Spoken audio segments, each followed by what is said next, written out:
सबसे पहली चीज तो ये है कि जो हम लोग लोकल का मुद्दा उठाते थे सांसद जी के लिए, वो हमें लोकल का प्रत्याशी मिला है कि भाई कम से कम अपनी बात को रखें और जाएं और हमारी बात को सुना जाए।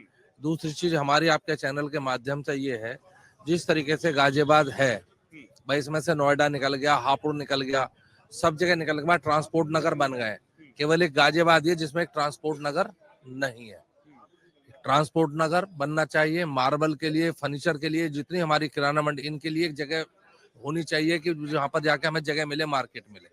जीडीए से, नगर निगम से यह है कि ये छोटी छोटी इतनी बड़ी कॉलोनी में 5-5 दुकानों की मार्केट बना देते हैं, जो कि मार्केट नहीं है। एक जब और मॉल चलते हैं तो ये लोग गवर्नमेंट की तरफ से मार्केट बना के क्यों नहीं देते? पहली चीज, इस चीज को वहां पर रखने की इच्छा है। और बता साहब, क्या नाम हुआ आपका? राकेश स्वामी। राकेश जी ने बड़ी अच्छी बात उठाई कि एनसीआर से लगा इलाका है, व्यापारिक दृष्टि से कई सारी सुविधाओं की आवश्यकता है। आप क्या मत रखते हैं? मेरा कहना यह है कि जो चुनाव है ये खाली लोकल का चुनाव नहीं है।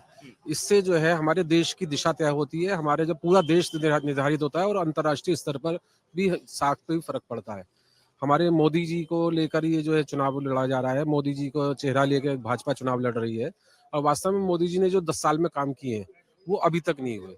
मैं कहता हूँ जो विपक्ष है, विपक्ष भी अपने कार्यकाल का काम तो गिनाए कि हाँ भी हमने ये काम किए हैं। गठबंधन चल रहा है, गाजियाबाद में गठबंधन से प्रत्याशी खड़ा है, वो ये बताया कि 10 साल में उन्होंने क्या, 10 साल से पहले उन्होंने क्या क्या किया। सपा की सरकार रही, सपा का गठबंधन में है, सपा की सरकार जो है प्रदेश में रही, प्रदेश वाले भी ये बताएं कि हाँ भी हमने क्या क्या किया। हमारे मोदी जी का और योगी जी का कार्य सबके सामने है, विकास के कार्य सबके सामने है और उन्होंने आने वाले 15 साल का विजन दिया है कि हम आगे 15 साल तक ये काम करेंगे। ये तक बताया है कि हमारा जो है देश जो है तीसरे स्थान पर, आर्थिक स्थिति में तीसरे स्थान पे जा रहा है। आप सुरक्षा की दृष्टि से देखेंगे, पहले में और अब में बहुत अंतर आ गया है। पहले जो है सुरक्षा के नाम पर जो है बहू बेटियां जो है 5-6 बजे के बाद जब अंधेरा हो जाता था बाहर नहीं निकल सकती थी। अब कॉलेज में जो पढ़ने आ रही हैं गाजियाबाद में लड़कियां, वो भी रात को जो है शाम से जो है 9-10 बजे कहीं भी कैफे पे खाना खाने भी जाती हैं, घूमती हैं, पैदल भी घूमती हैं। और आपने देखा होगा पहले व्यापारियों को देखो, आप व्यापारी की बात कर रहे थे, अपहरण भी बहुत हुए हैं, फिरौती भी मांगा करते थे, बताते नहीं थे कि हाँ भी जो है व्यापारी की मेरे पे वो आ गया, फोन आ गया, पैसे चुप दिए आते थे। अब किसी के पास फोन नहीं आता है। लॉ एंड ऑर्डर आप कह रहे हैं वो भी बेहतर हुआ। आपका नाम साहब? मेरा नाम नीरज गोयल है।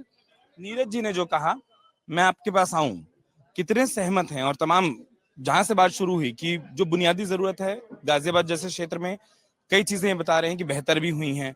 आप क्या मानते हैं कि गाजियाबाद का मुद्दा क्या और गाजियाबाद का चुनाव किधर जा रहा है? जी बिल्कुल, जो अध्यक्ष जी ने बात कही है वो बिल्कुल जायज बात है, मगर दिक्कत क्या है कि गाजियाबाद अव्यवस्थित है। जो ग्रेटर नोएडा है, या नोएडा जो बसे हैं वो लोग बाद में बसे हैं और उनको व्यवस्था से बसाया गया। लेकिन गाजियाबाद के अंदर भी एक बड़ी मार्केट इस तरीके से बन सकते हैं, फर्नीचर की अलग हो, किराने की अलग हो। और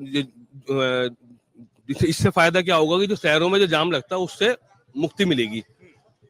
लेकिन चूंकि चुनाव ये नाली खड़ंजे का चुनाव नहीं है, ये देश और विदेश की नीतियों को बनाने का चुनाव है और देश की जनता ने तय कर रखा तीसरे बार प्रधानमंत्री नरेंद्र मोदी जी को बनाने के लिए। इसलिए कोई कोर कसर नहीं, अब की बार 400 पार।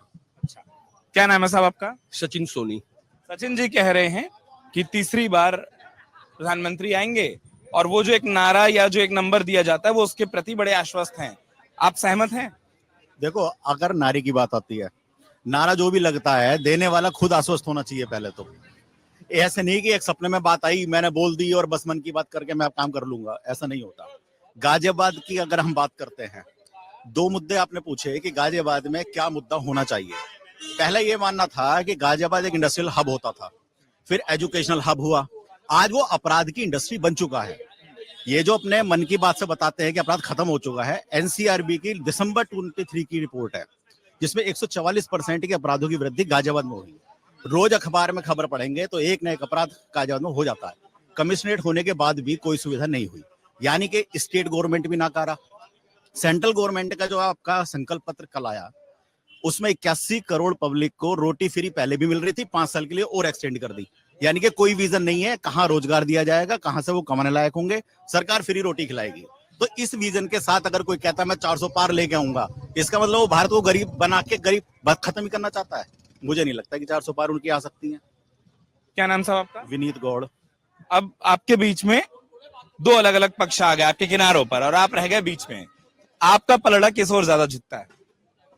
ऐसा जी, पलड़ा तो जनता तय करेगी कि किसका भारी है। फिलहाल ये है कि जो दोनों पक्ष हैं गाजियाबाद में वो बढ़िया तरीके से लड़ रहे हैं चुनाव, और अब ये तो जनता का निर्णय है, जो जनता का निर्णय होगा हम तो उसके साथ हैं। आप भी जनता ही हैं, मैं तो ये मानकर चलता हूँ जनता के निर्णय के साथ जाना है।